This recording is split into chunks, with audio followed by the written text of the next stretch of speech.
నమస్కారం city cable CPC news కు స్వాగతం. ముందుగా ముఖ్యాంశాలు. ప్రజా సంక్షేమమై ధ్యేయంగా భావిస్తూ పాలన కొనసాగిస్తున్న కూటమి ప్రభుత్వం. సుపరిపాలనలో తొలి అడుగు ఇంటింటికి మన ప్రభుత్వం కార్యక్రమంలో కడప ఎమ్మెల్యే మాధవిరెడ్డి స్పష్టీకరణ.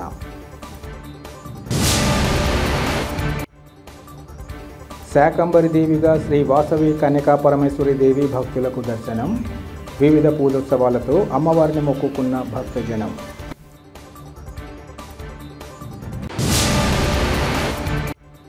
పేరెంట్స్ మీటింగ్లో సీఎం హోదాలో చంద్రబాబు అబద్ధాలు వల్లెవేయడం హాస్యాస్పదం. కూటమి ప్రభుత్వ తీరుపై మాజీ డిప్యూటీ సీఎం అంజద్ బాషా ఆగ్రహం.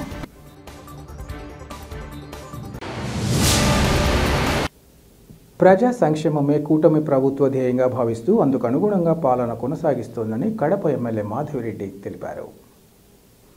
కడప నగరంలోని 24, 30 డివిజన్లలో ఎమ్మెల్యే మాధవిరెడ్డి సుపరిపాలనలో తొలి అడుగు ఇంటింటికి మన ప్రభుత్వం కార్యక్రమం నిర్వహించారు. కూటమి ప్రభుత్వం ఏర్పడి సంవత్సరం పూర్తయిన సందర్భంగా ఏడాది కాలంలో చేపట్టిన అభివృద్ధి సంక్షేమ కార్యక్రమాలను, రాబోయే రోజుల్లో చేయబోయే అభివృద్ధి లక్ష్యాలను ఆమె ఇంటింటికి వెళ్లి ప్రజలకు వివరించారు. ప్రజలకు అందుబాటులో ఉంటూ సమస్యలను నేరుగా విని పరిష్కారానికి కృషి చేస్తూనే ప్రభుత్వం ఇచ్చిన హామీలను పూర్తి స్థాయిలో అమలు చేస్తామన్న అవగాహన ఈ కార్యక్రమం ద్వారా ప్రజలకు కల్పించారు. ఈ సందర్భంగా ఎమ్మెల్యే మాట్లాడుతూ కూటమి ప్రభుత్వం సంవత్సర పాలనలో అన్ని వర్గాలు సంతోషంగా ఉన్నాయన్నారు. ఆర్థికంగా ఇబ్బందులున్నా ఇచ్చిన హామీలను ఒక్కొక్కటిగా నెరవేరుస్తూ ముందుకు సాగుతున్నారన్నారు.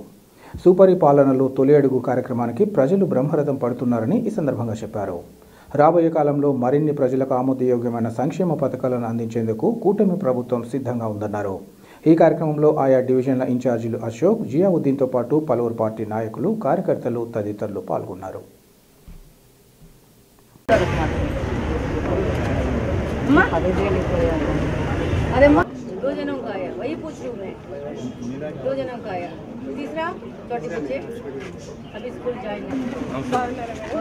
అన్నది లేదు, దాత వచ్చినారు.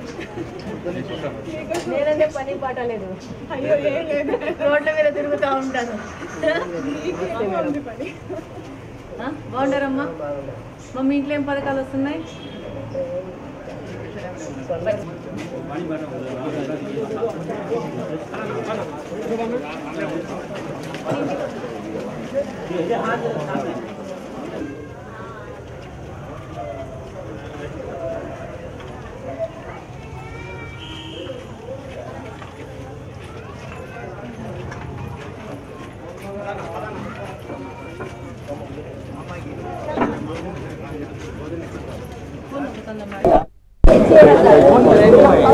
సుపరిపాలన తొలి అడుగు ప్రోగ్రాం కింద ఒక్కరు చెప్తున్నారు 6 మంది పిల్లలుంటే 6 మంది పిల్లలకు కూడా ఈరోజు తల్లికి వందనం కింద 78,000 ఇచ్చిన ఘనత ఈరోజు కూటమి ప్రభుత్వాన్ని, మన ముఖ్యమంత్రి శ్రీ నారా చంద్రబాబు నాయుడు గారిది. అలాగనే ప్రతి ఒక్కరికి సిలిండర్లు 3 సిలిండర్లు ఉచితంగా ఇస్తున్నారు. అలాగనే ఏ విధంగా చెప్పారో ఆ విధంగా రేపు 15వ తేదీ ఫ్రీ బస్సులు కూడా మొదలు పెట్టబోతున్నారు. ప్రతి ఒక్క మేనిఫెస్టోని ప్రతి ఒక్క అంశాన్ని ఒక్కొక్కటి ఆర్థిక పరిస్థితి బాలేకున్నా కూడా సరిదిద్దుకొని ఈరోజు ముందుకెళ్తా ఉన్నారు. ఎందుకంటే పెద్ద విషయం ఏంటంటే యువత భవిష్యత్తు. పెద్ద ఎత్తున కంపెనీలని రాష్ట్రానికి తీసుకొచ్చి పెద్ద ఎత్తున పెద్ద కంపెనీలతో ఇన్వెస్ట్మెంట్ చేయించి రేపు భవిష్యత్తులో 20 లక్షల ఉద్యోగాల కల్పన దిశగా ప్రభుత్వం వెళ్తా ఉంది. అందులో భాగంగానే ప్రతి ఒక్క ఎమ్మెల్యేను కూడా వాళ్ళ నియోజకవర్గాల్లో జాబ్ మేళాలు పెట్టమన్నారు. అందులో భాగంగానే లాస్ట్ ఇయర్ 2025 ఫిబ్రవరిలో మనం కూడా కడప నియోజకవర్గంలో జాబ్ మేళా పెట్టడం జరిగింది. 2600 మందికి ఉద్యోగాలు వచ్చేందుకు మనం కూడా ప్రయత్నం చేయడం జరిగింది. వాళ్ళ యొక్క అపాయింట్మెంట్ లెటర్స్ తీసుకొని పోవడం జరిగింది. ఇలా తెలుగుదేశం పార్టీ నుంచి, కూటమి ప్రభుత్వం నుంచి గెలిచిన ప్రతి ఒక్కరూ ప్రజల భవిష్యత్తు కోసం, ప్రజా సేవ కోసం ముందుకెళ్తున్నారు. ఇది మంచి ప్రభుత్వము. ఈ యొక్క మంచి ప్రభుత్వం చేసే సుపరిపాలనలో మొదటి అడుగులాగా ఈరోజు తల్లికి వందనం ఇచ్చేసి ఈరోజు ప్రతి ఒక్క ప్రజాప్రతినిధిని కానీ, తెలుగుదేశం పార్టీ కుటుంబ సభ్యులు కానీ, నాయకులు కానీ, కార్యకర్తలని ప్రజల దగ్గరికి వెళ్ళి ప్రజల సమస్యలు తెలుసుకోమని చెప్పేసి నారా చంద్రబాబు నాయుడు గారి పిలుపు మేరకు ప్రతి ఒక్క రోజు ప్రజల దగ్గరికి వెళ్తున్నాము. ప్రతి ఒక్క నియోజకవర్గాన్ని అభివృద్ధి దిశలో తీసుకెళ్తాము. డెఫినెట్గా ఇదే ప్రజల గురించి ఆలోచించేదే సుపరిపాలన. ప్రజల అభిమిష్టం కోసం మొదటి అడుగు వేసేదే తొలి అడుగు. Thank you very much. Kadapa నగరం అమ్మవారిశాలలోని శ్రీ వాసవి కన్యకాంబ ఆలయంలో ఈరోజు శ్రీ వాసవి కన్యకా పరమేశ్వరి దేవికి శాకంబరిగా అలంకారం చేశారు. శ్రీ ఆర్యవైశ్య సంఘం ఆధ్వర్యంలో జరిగిన ఈ కార్యక్రమానికి భక్తులు అధిక సంఖ్యలో హాజరై అమ్మవారి పూజల్లో పాల్గొన్నారు. ఈ సందర్భంగా అమ్మవారికి వివిధ రకాల కూరగాయలు, ఆకుకూరలతో కనువిందుగా అలంకారం చేశారు. సంఘం ప్రతినిధుల ఆధ్వర్యంలో స్థానిక అర్చకులు రోజంతా శ్రమించి 500 కిలోలకు పైగా కూరగాయలు, ఆకుకూరలతో అమ్మవారిని అలంకరించారు. అమ్మవారి అలంకారానికి ఉపయోగించిన పలు రకాల కూరగాయలు బయటి ప్రాంతాల నుంచి తెప్పించగా మిగతా వాటిని స్థానికంగానే కొనుగోలు చేశారు. వీటితో పాటు ఆకుకూరలను కూడా అమ్మవారి అలంకారంలో ఉపయోగించారు. కేవలం అమ్మవారిని అలంకరించడమే కాకుండా ఆలయ ప్రాంగణంలో రంగురంగుల ముగ్గులను తలపించేలా వివిధ రకాల కూరగాయలతో కన్నుల పండుగగా అలంకరించారు. ఈ సందర్భంగా ఉదయం అమ్మవారి మూలమూర్తికి విశేషాభిషేకం, సామూహిక కుంకుమార్చన, హారతులు, చివరగా తీర్థప్రసాద వినియోగం నిర్వహించారు. ఈ సందర్భంగా కార్యక్రమ నిర్వాహకులు మీడియాతో మాట్లాడుతూ ఆషాఢ మాసంలో వచ్చే 2వ శుక్రవారం అమ్మవారిని శాకంబరి దేవిగా తీర్చిదిద్దడం జరుగుతోందన్నారు. వర్షాలు సకాలంలో కురిసి పంటలు బాగా పండాలని కోరుకుంటూ ఈ కార్యక్రమాన్ని నిర్వహిస్తూ వస్తున్నట్లు ఈ సందర్భంగా పేర్కొన్నారు. ఈ మారు ప్రత్యేకంగా 1108 మామిడి పండ్లతో అమ్మవారికి అష్టోత్తరం చేస్తున్నామని అన్నారు. ప్రతి ఒక్కరూ అమ్మవారిని దర్శించుకొని వాసవంబ అనుగ్రహాన్ని పొందాలని వారు కోరారు. ఆర్యవైశ్య సంఘాల పలు విభాగాల ప్రతినిధులు, మహిళా భక్తులు తదితరులు కార్యక్రమాలను పర్యవేక్షించారు.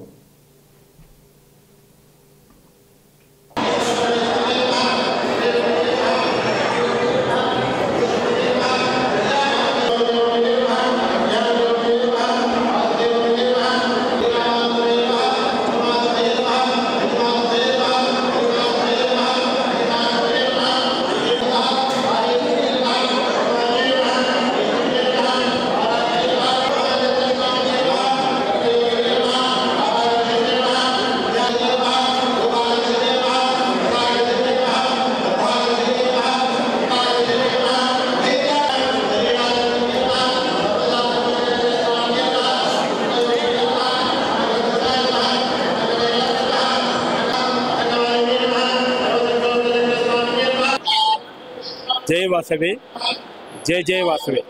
ఇక్కడ విచ్చేసిన కడప పుర ప్రజలకు, వాసీమాత భక్తులకు అందరికీ నా నమస్కారం.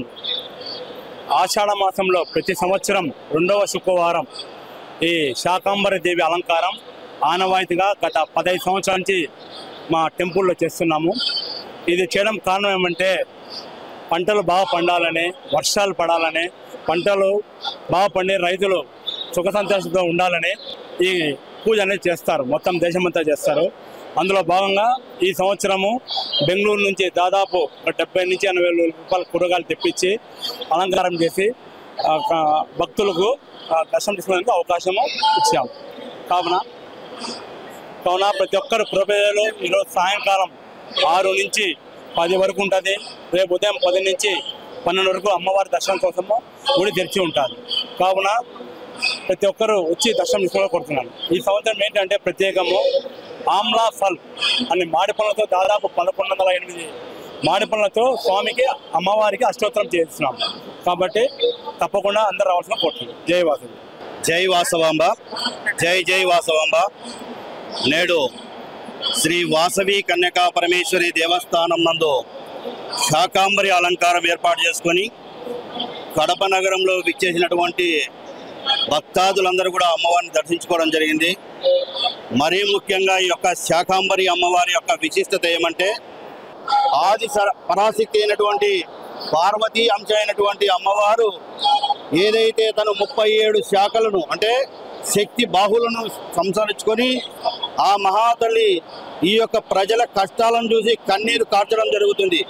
ఆ కన్నీటికి సముద్ర జలాలన్నీ కూడా ఉప్పొంగి పాడి పంటలుగా విరజిల్లని ఈ యొక్క వర్షాపాతంతో పంటలన్నీ కూడా సకాలంలో పండి ఏదైతే రాక్షసుని తన యొక్క శాఖల ద్వారా, తన యొక్క శక్తి ద్వారా ఆ దుర్గముడిని సంహరించి ఈ ప్రజలందరికీ కూడా మంచి చేసి ఆ తల్లి ఏదైతే ఈ పండిన పంటలు ఏదైతే మన కూరగాయలు కావచ్చు, ఆకుకూరలు కావచ్చు, వీటన్నిటిని కూడా ఆ తల్లికి సమర్పించుకొని ఆ తల్లి యొక్క ఆశీస్సులు ఎల్లవేళ్ళ ప్రజలందరిపై ఉండాలని, ప్రజల యొక్క కష్టాలు తొలగిపోయి సకాలంలో వర్షాలు పడి భక్తిభావం విరజిల్లాలని, పాడి పంటలతో ప్రజలందరూ కూడా రైతాంగం కూడా సుభిక్షంగా ఉండాలన్నటువంటి ఆలోచనతో అనేకమైనటువంటి దేవాలయాల్లో అంటే మనకు పార్వతీదేవి కావచ్చు, రాజరాజేశ్వరీదేవి కావచ్చు, కనకాపరమేశ్వరి కావచ్చు, లక్ష్మీదేవి కావచ్చు, ప్రతి ఒక్క దేవతామూర్తులైనటువంటి అమ్మవారందరికీ కూడా ఈ యొక్క ఆషాఢ మాసంలో శుక్రవారం నాడు ఈ యొక్క అలంకారం చేసుకొని అందరూ కూడా ఆ తల్లి యొక్క శక్తిని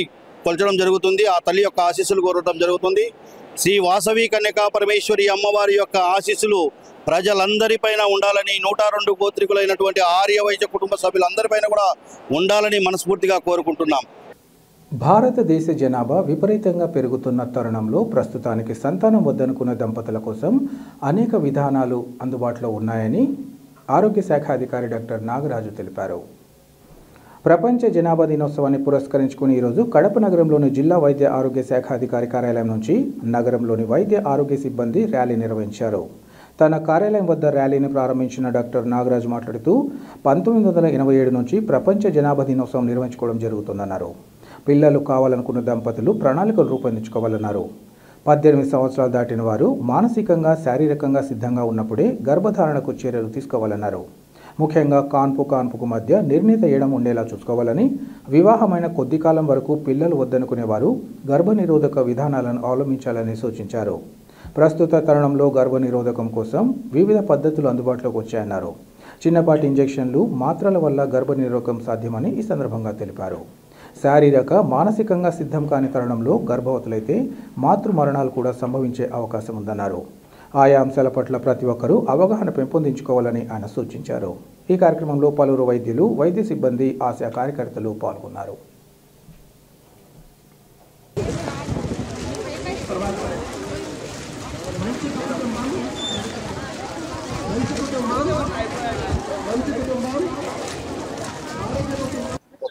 ఓకే, కడప ప్రజలందరికీ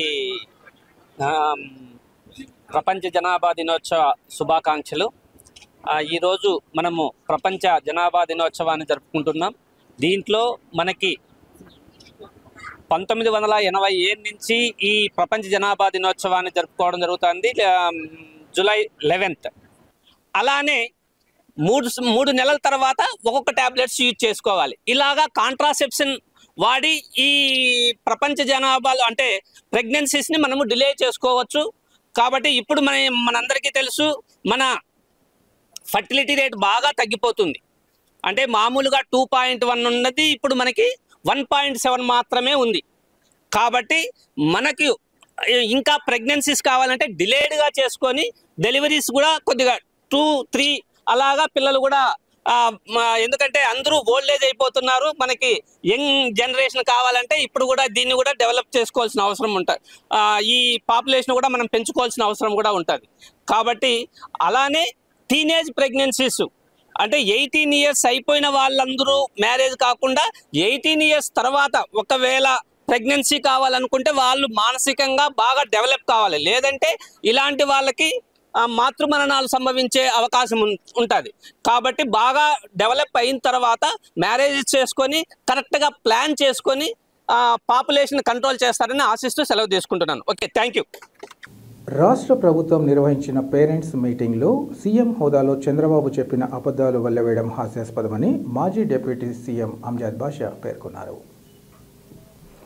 కడప నగరంలోని తన కార్యాలయంలో ఏర్పాటు చేసిన విలేకరుల సమావేశంలో ఆయన మాట్లాడుతూ చంద్రబాబు తీరుపై తీవ్ర స్థాయిలో మండిపడ్డారు. సొమ్మొకటిది సోకొకటిదన్న రీతిలో చంద్రబాబు ప్రవర్తన ఉందన్నారు. తల్లికి వందనం పథకం నారా లోకేష్ మైండ్ నుంచి వచ్చిన పథకమని చెప్పడం తగదన్నారు. అమ్మ ఒడి పథకం తెస్తామని 2014 ఎన్నికల ప్రచారం సమయంలోనే వైఎస్ జగన్ చెప్పారన్నారు. 2019లో అధికారంలోకి వచ్చాక అమ్మ ఒడి ద్వారా తల్లులకు డబ్బులు అందించామని, ఇచ్చిన ప్రతి హామీని నెరవేర్చిన ఘనత వైఎస్ జగన్ అన్నారు. మోసపూరిత హామీలతో అధికారంలోకి వచ్చిన వ్యక్తి చంద్రబాబు అని అన్నారు. వెన్నుపోటు రాజకీయాలు, మోసాలు, అబద్ధాలకు బ్రాండ్ అంబాసిడర్ చంద్రబాబు పేరు చెప్తే ఒక్క పథకమైనా గుర్తుకొస్తుందా అని ప్రశ్నించారు. వైఎస్ జగన్ అభివృద్ధి చేసిన ప్రభుత్వ పాఠశాలల్లో దర్జాగా చంద్రబాబు పేరెంట్స్ మీటింగ్ పెట్టారని, ప్రైవేట్ పాఠశాలలకు దీటుగా ప్రభుత్వ పాఠశాలను వైఎస్ జగన్ అభివృద్ధి చేశారని చెప్పారు. ప్రభుత్వ పాఠశాలలో ఇంగ్లీష్ మీడియం, డిజిటల్ విద్యారంగాన్ని ప్రారంభించింది వైఎస్ జగన్ అన్నారు. వైఎస్ జగన్ తెచ్చిన పథకాలను ప్రజలు జీవితకాలం మర్చిపోలేదని ఈ సందర్భంగా పేర్కొన్నారు. ఈ కార్యక్రమంలో వైసీపీ నాయకులు రెడ్డెం వెంకట సుబ్బారెడ్డి తదితరులు పాల్గొన్నారు.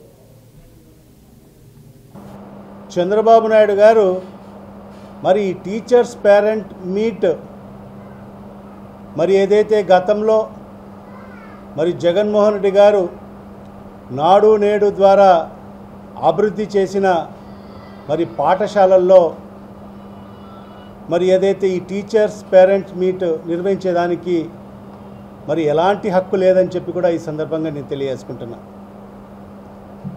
మరి నిన్న పేరెంట్స్ టీచర్ మీట్ పెట్టి మరి ఇది ఒక గిన్నిస్ వరల్డ్ రికార్డ్. ఇది ఎప్పుడు జరిగినటువంటి విధంగా సుమారుగా 60,000 పాఠశాలల్లో 2,25,00,000 మంది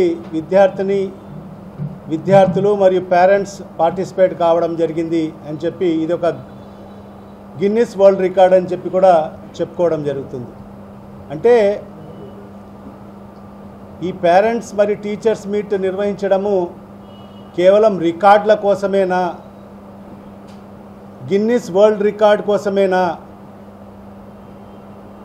ఎందుకంటే మొన్న కూడా మనం చూసాం యోగాంధ్ర పేరుతో మరి వైజాగ్లో మరి యోగా కార్యక్రమం ఏర్పాటు చేసి మరి అది కూడా గిన్నిస్ వరల్డ్ రికార్డులో మొదటి స్థానంలో ఉందని చెప్పి కూడా మరి ఆ రోజు చంద్రబాబు నాయుడు గారు మాట్లాడడం జరిగింది. అంటే చంద్రబాబు నాయుడు గారు ఏ కార్యక్రమం చేస్తే కూడా మరి అది ప్రజలకు ఉపయోగకరంగా ఉండదు, మరి నిన్న చేసిన కార్యక్రమం మరి విద్యార్థులకు ఉపయోగకరంగా ఉండదు, కేవలం ఆయన రికార్డుల కోసం మాత్రమే కార్యక్రమాలు చేస్తారనేది స్పష్టంగా ఈ రాష్ట్ర ప్రజలకు తెలియవచ్చింది. అబద్ధానికి బ్రాండ్ అంబాసిడర్ నేనే అని చెప్పి మరి చంద్రబాబు నాయుడు గారు మరి నిన్నటి పేరెంట్స్ టీచర్ మీటింగ్లో నిరూపించుకోవడం జరిగింది. ఎందుకంటే అబద్ధం అనే పదానికి డిక్షనరీ చూడాల్సిన అవసరం లేదు. అబద్ధం అనే పదానికి డిక్షనరీ చూడాల్సిన అవసరం లేదు. మరి చంద్రబాబు నాయుడుకు చూడగానే మరి అందరికీ కూడా తెలిసిపోతుంది మరి అబద్ధం అంటే ఏంటి అనేది. నిజం చెప్తే ఆయన నోటి ద్వారా నిజం బయటికి వస్తే మరి అప్పటికప్పుడే ఆయన తల 1000 ముక్కలు అవుతుందంట. మరి అలాంటి శాపం ఉంది కాబట్టి చంద్రబాబు నాయుడు అనే వ్యక్తి మరి ఎప్పుడు కూడా నిజం మాట్లాడు. ఆయన మాట్లాడేదల్లా కూడా అన్ని అసత్యాలు అబద్ధాలు మాత్రమే. మనకు నిన్న పేరెంట్స్ టీచర్ మీట్లో మరి రాష్ట్ర ప్రజలకందరికీ కూడా స్పష్టంగా తెలియవచ్చిన కార్యక్రమం మనం చూసాం. తల్లికి వందనం అనే కార్యక్రమం ఏదైతే పథకం అది లోకేష్ ఆలోచన నుంచి వచ్చిన పథకం అంట. నిజంగా ఈ రాష్ట్రంలో ఉండే ప్రజలందరూ కూడా నవ్వుకోవాలా ఏడ్చాలనేది కూడా తెలియని పరిస్థితి ఉంది. లోకేష్ మదిలో నుంచి వచ్చిన పథకము తల్లికి వందనం అంట. కళ్ళు ఆర్పకోకుండా అబద్ధాలు చెప్పే వ్యక్తి ఎవరన్నా ఉండాడంటే అది ఒక్క చంద్రబాబు నాయుడు మాత్రమే. నిజంగా ఇవాళ ఈ రాష్ట్రంలో ఉండే ప్రజలకందరికీ కూడా సుమారుగా 5.5 కోటి మంది ప్రజలు ఉన్నారు. మరి ఈ 5.5 కోటి మంది ప్రజలకు ఎన్టీఆర్ గారంటే గుర్తుకొచ్చేది ₹2 కిలో బియ్యం, మరి మద్యపాన నిషేధం, ఇది గుర్తుకొస్తుంది. వైఎస్ రాజశేఖర రెడ్డి గారంటే మరి ఆరోగ్యశ్రీ పథకం, రైతులకు రుణమాఫీ, ఉచిత కరెంటు, మరి ఈ రకంగా 108, 104 మరి ఇలాంటి పథకాలు ఈ రాష్ట్ర ప్రజలకు గుర్తుకొస్తాయి. ఆరోగ్యశ్రీ. పేద విద్యార్థుల చదువుకు ఇబ్బందులు తలెత్తకుండా పెండింగ్లో ఉన్న 6,400 కోట్ల ఫీజు రియంబర్స్మెంట్ బకాయిలను ప్రభుత్వం సత్వరమే విడుదల చేయాలని ఏఐఎస్ఎఫ్ రాష్ట్ర అధ్యక్షుడు వలరాజు డిమాండ్ చేశారు. ఫీజు రియంబర్స్మెంట్ బకాయిల విడుదల కోసం ఈరోజు ఏఐఎస్ఎఫ్ రాష్ట్ర సమితి పిలుపులో భాగంగా గడపనపురంలో ఏఐఎస్ఎఫ్ నాయకులు, విద్యార్థులు మహావీర్ సర్కిల్ నుంచి కలెక్టరేట్ కార్యాలయం వద్ద ర్యాలీగా చేరుకొని ధర్నా నిర్వహించారు. ఈ సందర్భంగా వలరాజు మాట్లాడుతూ కూటమి ప్రభుత్వం ఎన్నికలకు ముందు ఇచ్చిన మాట నిలబెట్టుకోవాలన్నారు. ముఖ్యంగా పీజీ విద్యార్థులకు శాపంగా మారిన జీవో నెంబర్ 77ను వెంటనే రద్దు చేయాలన్నారు. 2020, 21, 22, 23 సంవత్సరాలలో కోర్సులు పూర్తి చేసిన విద్యార్థులకు కళాశాల యాజమాన్యాలు సర్టిఫికెట్లు ఇవ్వకుండా తమకు ప్రభుత్వం నుంచి ఫీజు రియంబర్స్మెంట్ నిధులు పడలేదని, అవి పడితేనే మీకు సర్టిఫికెట్లు ఇస్తామని తెలియజేస్తున్నాయన్నారు. పేద విద్యార్థులకు ఉన్నత చదువుల కోసం జీవో నెంబర్ 77 ఇబ్బందికరంగా మారిందన్నారు. ఉన్నత విద్యకు విద్యార్థులు దూరం అవుతున్నారని, కూటమి ప్రభుత్వం విద్యాశాఖ మంత్రి నారా లోకేష్ ఇచ్చిన హామీలు అధికారంలోకి వచ్చి ఏడాది గడిచినా అమలు చేయకపోవడం తగదన్నారు. ఇప్పటికైనా కూటమి ప్రభుత్వం ఫీజు రియంబర్స్మెంట్ నిధులు విడుదల చేసి విద్యార్థుల భవిష్యత్తును కాపాడాలన్నారు. ఈ కార్యక్రమంలో ఏఐఎస్ఎఫ్ నగర అధ్యక్షులు, కార్యదర్శులు అకిరాన్ తేజ, జిల్లా సహాయ కార్యదర్శి పీటర్ తదితరులు పాల్గొన్నారు. ఇంకా విద్యార్థి సమస్యలు పరిష్కరించడంలో జాప్యం జరుగుతూ ఉంది. ఆల్ ఇండియా స్టూడెంట్ ఫెడరేషన్ ఏఐఎస్ఎఫ్గా మేము ఈ కూటమి ప్రభుత్వాన్ని, విద్యాశాఖ మంత్రిని అడుగుతూ ఉన్నాం. ఈ కూటమి ప్రభుత్వంలో ఎన్నికైనటువంటి మంత్రులకు, లేకపోతే ఆయన నియమించినటువంటి మంత్రిమండలి సభ్యులకు, నామినేటెడ్ పోస్ట్ సభ్యులందరికీ అంగరంగ వైభవంగా ప్రభుత్వ లాంఛనాలు అన్నీ అందుతూ ఉన్నాయి. కానీ వాళ్ళ రాష్ట్రంలో విద్యార్థులకు సంబంధించినటువంటి ఫీజు రియంబర్స్మెంట్ బకాయిలు 6,400 కోట్లకు సంబంధించి ఇప్పటికీ పేపర్లకు పత్రికా ప్రకటనలు మాత్రమే ఇవాళ వస్తూ ఉన్నాయి తప్ప విద్యార్థులకు అందడం లేదు. ఆల్ ఇండియా స్టూడెంట్ ఫెడరేషన్గా మేము డిమాండ్ చేస్తూ ఉన్నాం. విద్యాశాఖ మంత్రి పత్రికా ప్రకటనలు తప్ప వాస్తవ రూపాల్లోకి రావడం లేదు. ఏమైనా మాట్లాడితే గిన్నిస్ బుక్ రికార్డుల్లోకి మాత్రమే చేరాలంటా ఉన్నాడు విద్యాశాఖ మంత్రి. ఈ కూటమి ప్రభుత్వం 6,400 కోట్ల బకాయిల సంగతి ఏంది? కళాశాలల్లో విద్యార్థులకు మగ్గుతూ ఉన్నటువంటి సర్టిఫికేట్ల సంగతి ఏంది? నీ యొక్క యువగలం పాదయాత్రలో నువ్వు ఇచ్చినటువంటి జీవో నెంబర్ 77 రద్దు చేస్తామని చెప్పావు, ఇప్పటి వరకు రద్దు చేయలేదు. కాబట్టి పెద్ద ఎత్తున ఆల్ ఇండియా స్టూడెంట్ ఫెడరేషన్ నేతృత్వంలో నీ యొక్క సచివాలయానికి విద్యార్థి ఉద్యమం చేరుతుంది. కాబట్టి నువ్వు వెంటనే జీవో నెంబర్ 77ను రద్దు చేయాలి. మా తల్లిదండ్రులకు, మాకు నీ యొక్క యువగలం పాదయాత్రలో ఏదైతే హామీ ఇచ్చావో ఈ హామీని నిలబెట్టుకోవాలని చెప్పి హెచ్చరిక చేస్తా ఉన్నాం. ప్రతి విద్యార్థి లక్ష్యాన్ని ఏర్పరచుకొని భవిష్యత్తులో రాణిస్తారనే విషయాన్ని గుర్తిస్తూ ప్రతి విద్యార్థి తన లక్ష్య సాధనకు కృషి చేయాలని టీడీపీ మండల పరిశీలకుడు రఘునాథ్ రెడ్డి పేర్కొన్నారు. వేంపల్లె ప్రభుత్వ ఉర్దూ జూనియర్ కళాశాలలో రాష్ట్ర ప్రభుత్వం ఆదేశాల మేరకు ప్రిన్సిపల్ రవి, కళాశాల కమిటీ చైర్మన్ అబ్దుల్ గఫూర్ ఆధ్వర్యంలో మెగా పేరెంట్స్ సమావేశాన్ని నిర్వహించారు. ఈ సందర్భంగా ఏర్పాటు చేసిన సమావేశంలో ఆయన మాట్లాడుతూ ప్రభుత్వ జూనియర్ కళాశాలకు అవసరమైన మౌలిక సదుపాయాలను సమకూర్చేందుకు కృషి చేయడం జరుగుతుందని చెప్పారు. రాజ్యసభ నిధులతో విద్యార్థులకు కావాల్సిన రవాణా సౌకర్యం కూడా ఏర్పాటు చేసేందుకు కృషి చేస్తామని అన్నారు. కళాశాలకు విద్యుత్ సౌకర్యం కల్పించేందుకు ప్రత్యేకంగా విద్యుత్ లైన్ ఏర్పాటుకు ప్రభుత్వం దృష్టికి తీసుకెళ్లి ఆ సమస్యను పరిష్కరిస్తామన్నారు. తల్లిదండ్రులు కూడా విద్యార్థులకు ప్రతిరోజు కళాశాలకు పంపించి ఉన్నత చదువులు చదివించాలని ఆయన కోరారు. తల్లిదండ్రులు కళ నిర్ణయం చేసేందుకు ప్రతి విద్యార్థి కష్టపడి చదవాలని సూచించారు. అనంతరం టీడీపీ మండల convener Ramamohan Reddy, TDP finance corporation మాజీ డైరెక్టర్ మహమ్మద్ షబ్బీర్ అలీలు విద్యార్థులకు దిశానిర్దేశం చేశారు. అనంతరం మంచి మార్కులు సాధించిన విద్యార్థులకు మెమెంటోలను పంపిణీ చేశారు. అంతకుముందు విద్యార్థుల తల్లిదండ్రులకు ఆటల పోటీలను ఏర్పాటు చేశారు. అలాగే మొక్కలను కూడా నాటించారు. ఈ కార్యక్రమంలో కళాశాల ప్రిన్సిపల్ తదితరులు పాల్గొన్నారు. ఉపాధ్యాయులు అంటే అధ్యాపకులు అవుతారు. ఇక్కడ కలిసి కూర్చొని మాట్లాడి పిల్లల ప్రవర్తన ఏ విధంగా ఉంది అనే కోణంతో ఇక్కడ కూర్చొని వాళ్ళ మంచి చెడులు, వాళ్ళ బాగోగులు మాట్లాడుకోవడానికి ప్రభుత్వం ఏర్పాటు చేసిన ఒక చక్కని అవకాశం. ఇప్పుడు ప్రతి ఒక్కరి తల్లిదండ్రులు కూడా వాళ్ళ పనుల మీద మున్సిపల్ కార్మికులకు టెక్నికల్ వేతనాలు చెల్లించడంతో పాటు గత ప్రభుత్వం సమ్మెకాలపు ఒప్పందాలు అమలు చేయాలని 12వ పీఆర్సీ ప్రకటించాలని ఏపీ మున్సిపల్ వర్కర్స్ యూనియన్ గౌరవ అధ్యక్షుడు కేసీ బాదుల్లా, కార్యదర్శి తారక రామారావులు డిమాండ్ చేశారు. కార్మికుల సమస్యల పరిష్కారం కోసం ఏఐటీయూసీ రాష్ట్ర సమితి పిలుపు మేరకు ఈరోజు కడప కలెక్టరేట్ కార్యాలయం వద్ద నిరసన ధర్నా చేపట్టారు.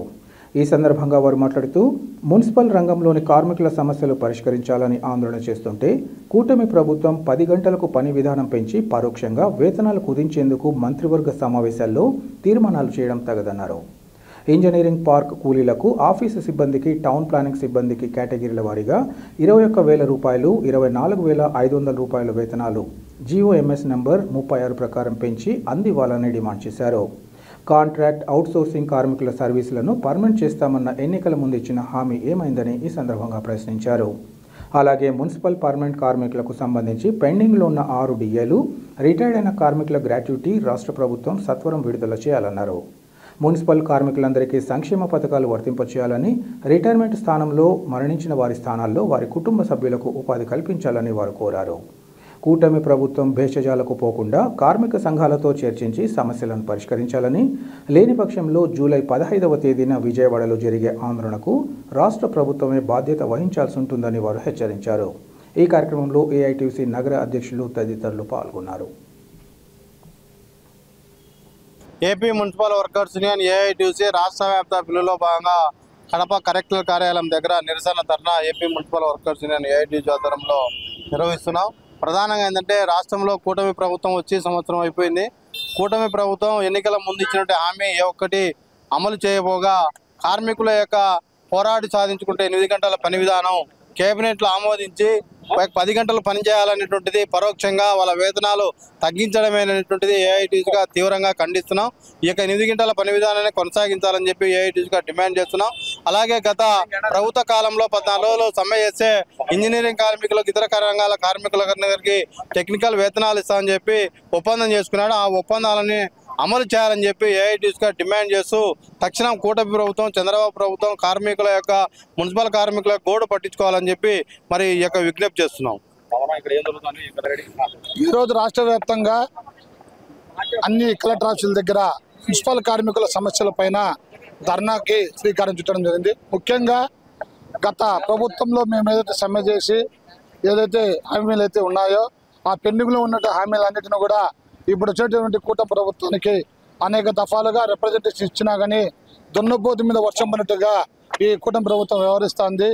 ముఖ్యంగా మరి కార్పొరేషన్లో పనిచేస్తున్నటువంటి ఇంజనీర్ కార్మికులకు ఏదైతే జీవో నెంబర్ 36 ప్రకారము టెక్నికల్ వేతనాలు ఇవ్వాలని చెప్పేసి కూడా ప్రధానమైన డిమాండ్. అలాగే కరోనా సమయం నుంచి కూడా దాదాపు అడిషనల్ కార్మికులు తమ ప్రాణాలు పణంగా పెట్టేసి వాళ్ళు విధులు నిర్వహించారు. తిరిగి వాళ్ళందరినీ కూడా ఖచ్చితంగా ఆఫ్కోర్స్లోకి తీసుకొని వాళ్ళకంటూ ఒక ఉద్యోగ పద్ధతి కల్పించాలని కూడా చెప్పినాము. ఇలా అనేక దఫాలుగా అనేకమైనటువంటి దాదాపు 9 అంశాలు మాకైతే పెండింగ్లో ఉన్నాయి. వాటన్నింటినీ తక్షణమే పరిష్కరించాలా అని చెప్పేసి కూటమి ప్రభుత్వానికి విజ్ఞప్తి చేస్తున్నాం.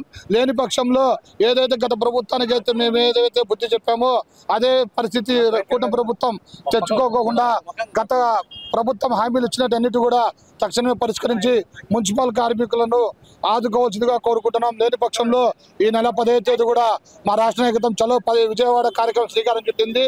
ఆ లోపలనే మీరు మనసు మార్చుకొని ఏదైతే అంశాలు మేమైతే చెప్పామో వాటన్నింటిని పరిష్కరించే విధంగా మీరు రేపు జరగబోయేటువంటి అసెంబ్లీలో కానీ కేబినెట్లో కూడా మీరు పాస్ చేసి వాటన్నింటిని పరిష్కరించగలరా ఖచ్చితంగా మీకు బుద్ధి చెప్పే విధంగా మున్సిపల్ యూనియన్ ముందుంటుందని తెలియజేసుకుంటూ Taraka Ramarao AP municipal workers employees నగర ప్రధాన కార్యదర్శి.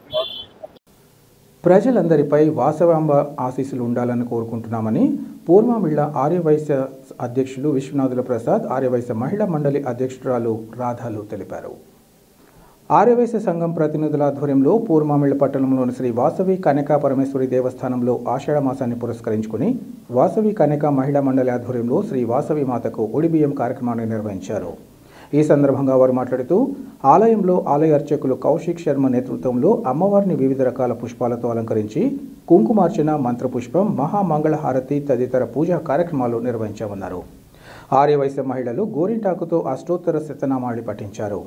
ఆర్యవైశ్య మహిళలు అధిక సంఖ్యలో పాల్గొని ప్రత్యేక పూజలను నిర్వహించారు. ఈ కార్యక్రమంలో ఆర్యవైశ్య యువజన సంఘం అధ్యక్షులు చంద్రశేఖర్ తదితరులు పాల్గొన్నారు.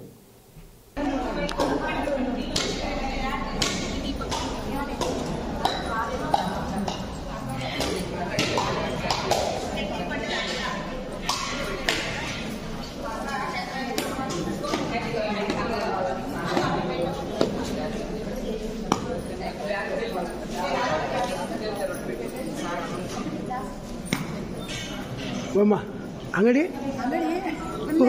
ನಿಲ್ಲದೆ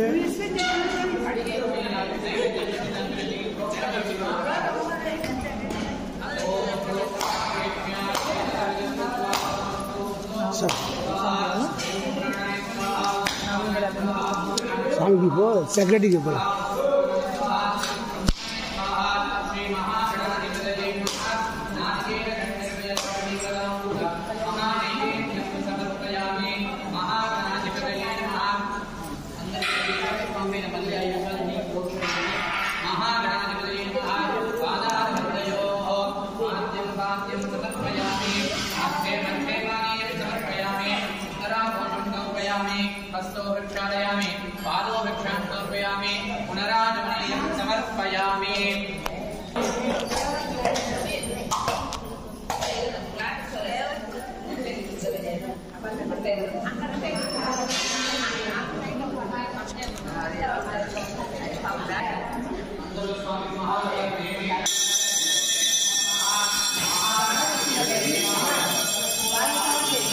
వాళ్ళనే తీసేది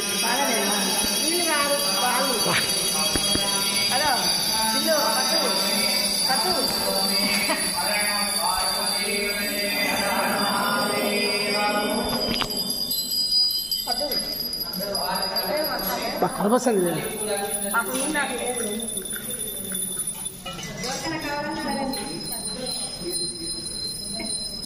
వార్తలు ముగించే ముందు ముఖ్యాంశాలు మరోసారి. ప్రజా సంక్షేమమై ధ్యేయంగా భావిస్తూ పాలన కొనసాగిస్తున్న కూటమి ప్రభుత్వం, సుపరిపాలనలో తొలి అడుగు, ఇంటింటికి మన ప్రభుత్వం కార్యక్రమంలో కడప ఎమ్మెల్యే మాధవిరెడ్డి స్పష్టీకరణ.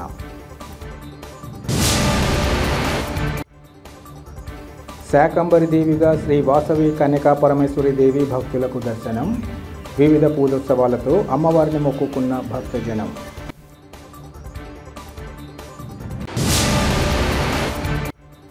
పేరెంట్స్ మీటింగ్లో సీఎం హోదాలో చంద్రబాబు అబద్ధాలు వల్లవేయడం హాస్యాస్పదం, కూటమి ప్రభుత్వ తీరుపై మాజీ డిప్యూటీ సీఎం అంజద్ బాషా ఆగ్రహం. సిటీ కేబుల్ సిపిసి న్యూస్ ఇంతటితో సమాప్తం. నమస్కారం.